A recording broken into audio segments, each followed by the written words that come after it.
Hi Libra, it's Jen here from tarotspirit.net. I'm here for your November 2016 monthly tarot reading.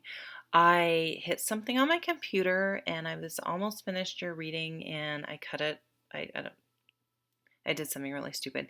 So I'm starting over. So all the cards are already out. I apologize. I know some people like to see me shuffle, but I don't feel like I should get new cards. So I'm just going to go with this and going to start from the beginning. So maybe it'll be more polished. I doubt it, but we can always hope.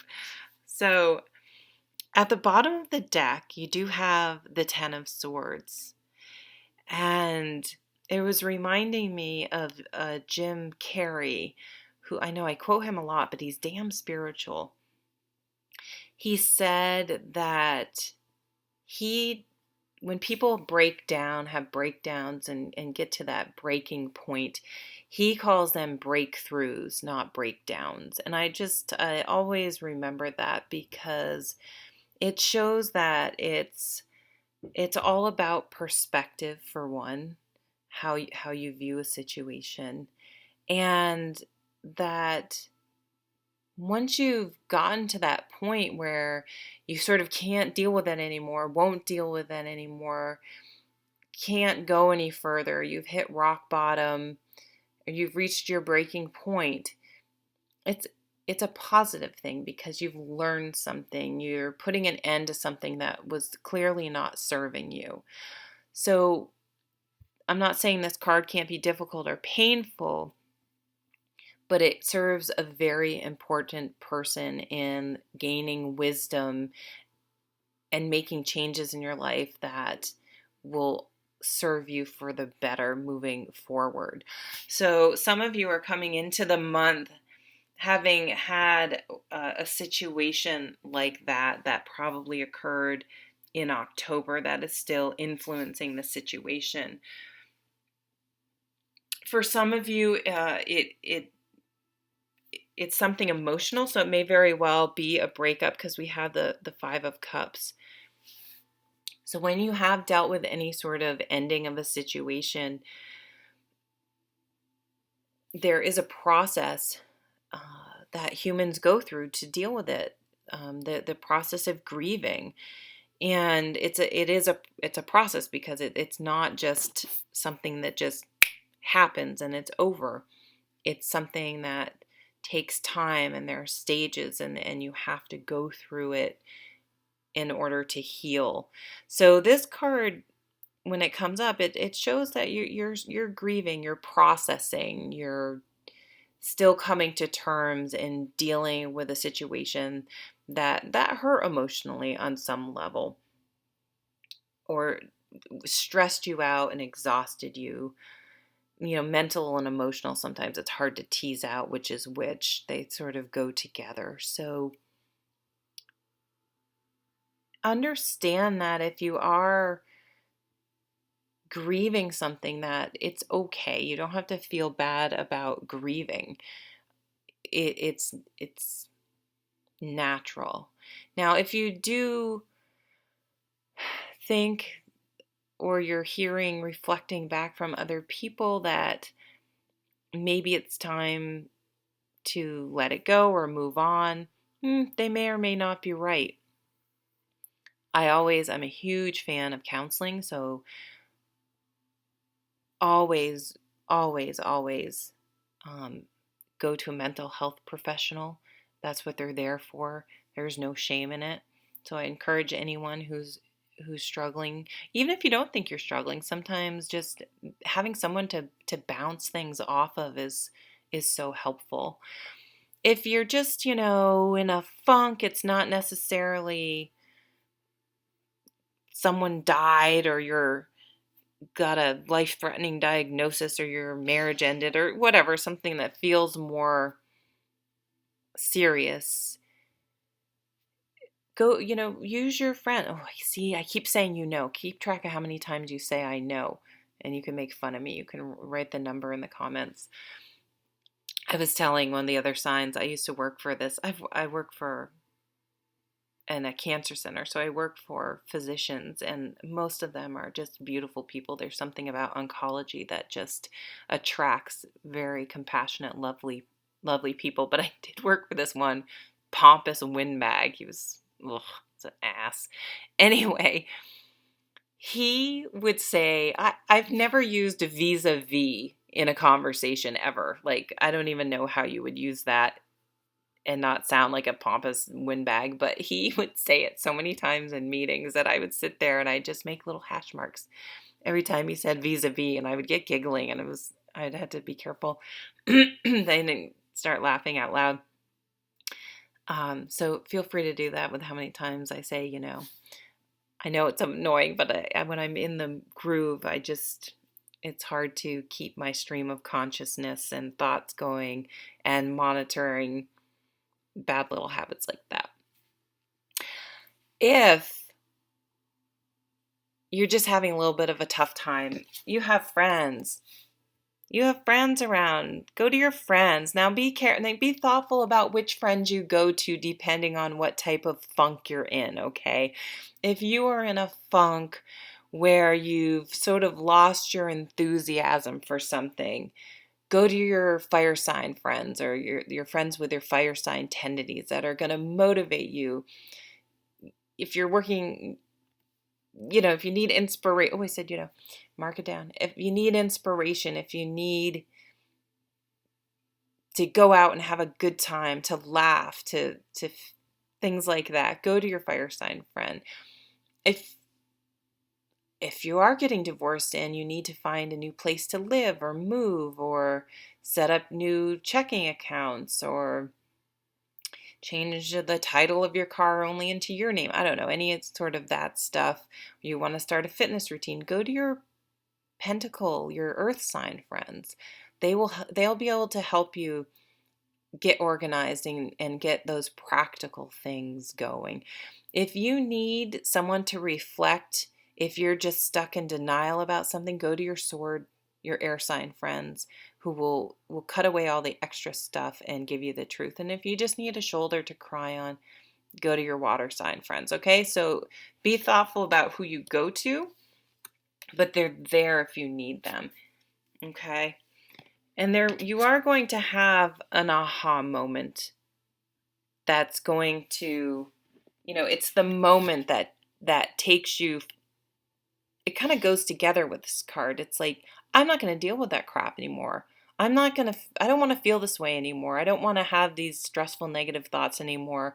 I'm done with this. I'm ready to hit it head on. I'm ready to remove it from my life. I'm ready to see it, shine a light on it and really examine it and deal with it once and for all. And I can never go back to the way it was. And I do notice under this one is the Six of Swords, which is moving away.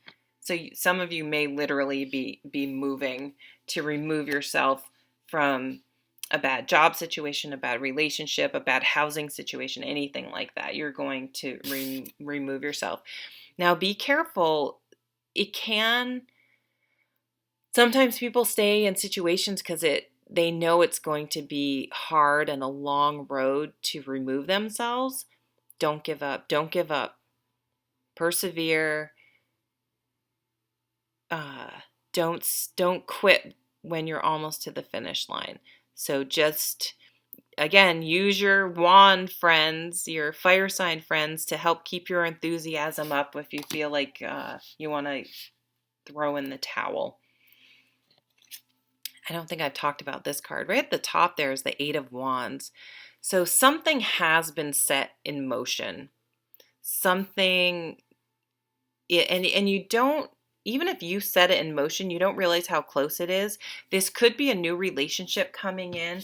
And in that case, you do need to make sure you're not going to bring any new baggage from that Five of Cups into it. So you really do need to work on making sure you're not hanging on to resentment and things like that, okay?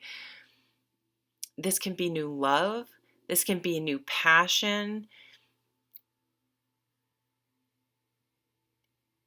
It can happen so quickly that we feel a little bit like we're not prepared, even though if it's something we wanted. So make sure your knee-jerk reaction to something happening very quickly, that you don't sabotage it or say no to something just because you felt a little bit caught off guard, because it's something positive coming in. You are getting your mojo back over here. We have the Page of Wands. This is new beginnings and fire and passion, things you're excited about, inspiration. So I really see you wanting to get inspired, be inspired by life. You want to, I put the Ten of Swords back in the wrong place. You don't want to be here anymore. You want to be lifted up. You want to feel good. You want to feel warm. You want to feel happy. You want to feel your vitality and really be living. And this is getting your mojo back. Feeling inspired. You're also saying some things that need to be said, and that may be the way to get out of the Five of Cups. Now, this can be done in different ways, and I would talk to your king, your air sign friend, to make sure it's being communicated in a good way. Air signs can have you're an air sign, can get the bad rap of maybe having a sharp tongue, but usually they're the most articulate and well-spoken sign, and are able to communicate things and strip the emotion out of it. And when there's too much emotion in it, it can detract from the truth or the facts of the situation. So if you do need to communicate something, and it's maybe something that there's a little bit of emotion or passion or something you're a little bit fired up about, don't hesitate to use a lawyer, use your air sign friend who can really cut away all that emotion so it comes out clearly, factually. I don't know if that's a word. And, it's articulate. It's not just this rambling dump of emotions. You are going to start communicating differently after wherever the Ten of Swords happened in your life, if that applies to you. This won't apply to everyone, obviously. You are going to learn a valuable lesson about communicating, and I think it's going to be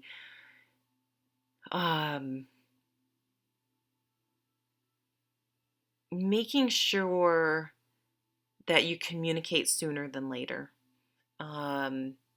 Making sure that how you communicate is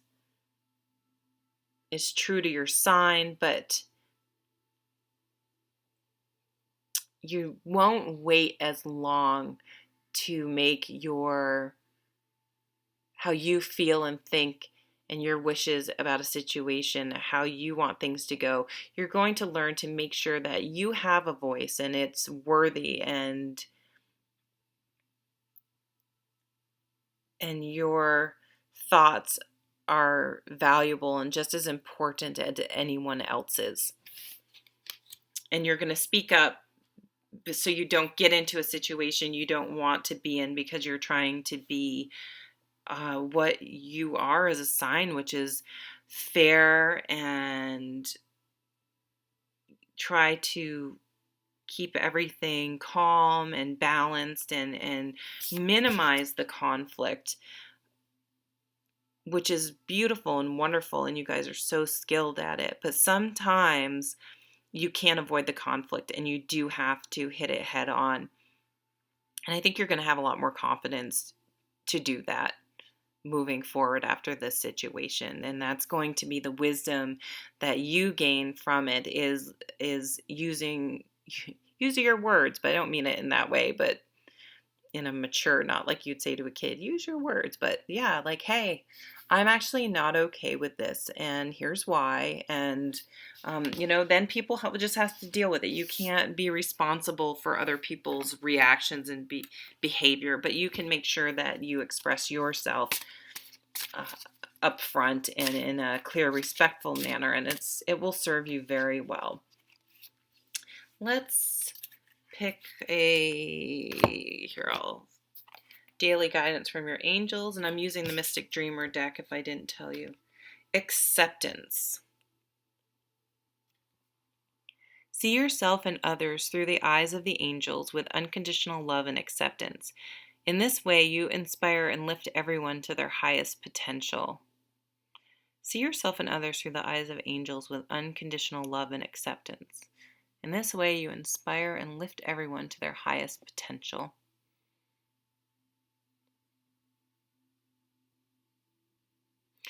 So this is about, letting go. I said, again, Jude, mark it down. About trying to release any resentment and understanding that will only contaminate you and your spirit moving on, and working towards letting anything that you need to go, letting it go, so that when new opportunities do come in, I believe they are coming in for you, that you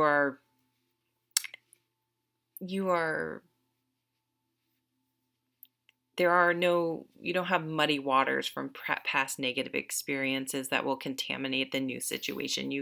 It can come in fresh and clear, and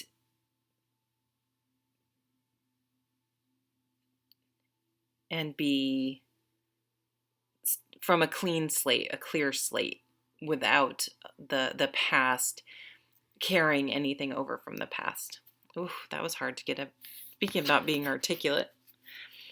So thank you so much for watching, Libra. I hope you have a lovely, lovely month, and I will see you at the next video. Take care. Oh, and I'm supposed to say thank you so much for subscribing if you have, and if you haven't and would like to, I would appreciate that. And okay, I've done my duty. Bye.